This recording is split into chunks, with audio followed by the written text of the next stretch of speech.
తెలుగులో వినోదం, జ్ఞానం, ప్రేరణ ఒకే చోట.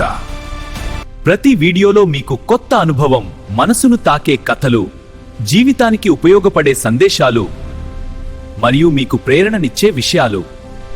Don't delay any longer. Subscribe now and become part of the MRYouTube Telugu family. అడవికి సమీపంలోని పచ్చని మైదానంలో 3 ఎద్దులు సంతోషంగా జీవించేవి. అవి ఎప్పుడూ కలిసే ఉండేవి. సింహం వాటిని గమనించింది. కాని ఎద్దులు ఎప్పుడూ కలిసి ఉండటం వల్ల సింహం దాడి చేయలేకపోయింది.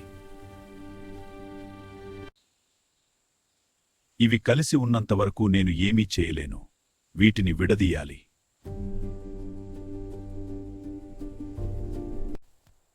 నీ స్నేహితులు నిన్ను ఇష్టపడటం లేదు.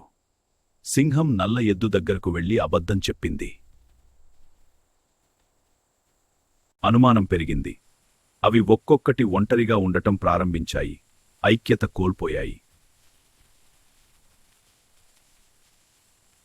ఈ అవకాశాన్ని సింహం వదులుకోలేదు.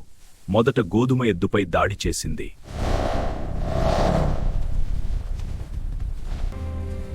తర్వాత తెల్ల ఎద్దును కూడా తరిమేసింది. చివరికి నల్ల ఎద్దు ఒంటరిగా మిగిలింది.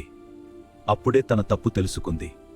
మేమంతా కలిసి ఉన్నప్పుడు సింహం మాకు ఏమీ చేయలేకపోయింది.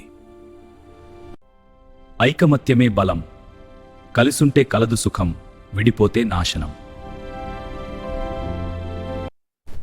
ఈ కథ మీకు నచ్చితే లైక్ చేయండి, షేర్ చేయండి, ఇంకా ఇలాంటి కథల కోసం సబ్స్క్రైబ్ చేయండి.